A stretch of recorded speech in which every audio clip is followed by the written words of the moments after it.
Yon, good morning mga kamigo ko. Welcome back again sa aking munting channel. So, ngayon mga boss, ay tuturuan ko naman kayo kung paano pataasin yung ratings. So, ganito gagawin yung mga boss.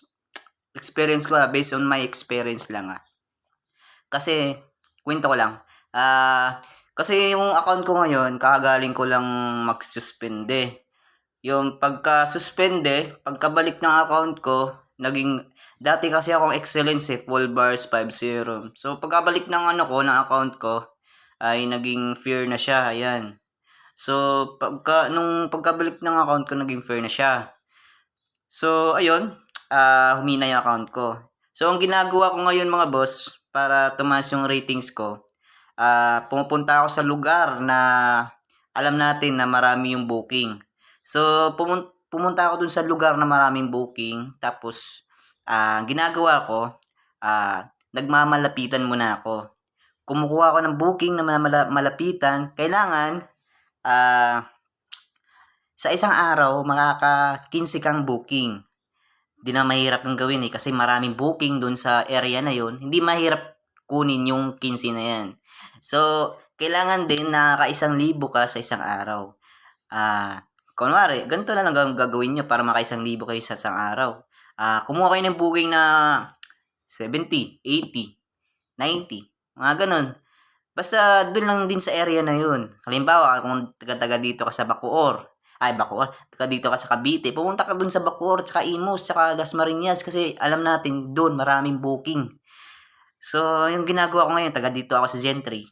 So, yung ginagawa ko mga boss, pagka labas ko dito sa bahay, tsaka hindi ako lumalabas ng bahay pag wala akong nakuha booking. Tsaka, ang kinuha ko talaga mga boss ay papuntang Bacoor para doon akong magpaikot-ikot na lang. So, yun yung ginagawa ko mga boss para tumaas yung ratings ko. Dati kasi yung fear, ayan. Fear, suppose ngayon, malapit na siya mag-good, ayan. Kasi kumuha ko ng 15, pababa yung tinatarget kong booking. Pinakababa kong kinukuha ang booking, 10, ayan, 10, 11, 13. Basta mga ganyang booking, goods na yan. Tataas ang ratings mo niyan. Kasi dati akong excellence, di ako nahihirapang kumuha ng booking. Ngayon, ang hirap mga boss. Kwento ko sobrang lapit na lang yung booking, yung pick up location. Nasa harapan ko na lang. Hindi ko pa nakuha. Nung 6 kilometers yung pick up, nakuha ko pa. 'Di ba? Napaka sampalango untong lalamove na to, giatay Unsa man si lalamove. Pagtarong-tarong oy. Nakasulti siguro. Kasulti pa akong Bisaya ba. Yun mga boss, ganun gagawin nyo kapag nagpapataas kayo ng ratings. Saka iwasan nyo yung cancel booking. Kung maaari, pwede naman kayo mag-cancel booking. Basta valid yung reason. Basta iwasan nyo talaga. Huwag na lang kayo mamili kung yun siguro huwag na kayong mamili kung ano ipapadala para iwas cancel, ganun. Pero, siyempre, kung ano ipapadala, tapos hindi pwede sa mga nakamotor, siyempre, discardin nyo lang yun para hindi makancel. Padagdag kayo, ganyan, etc.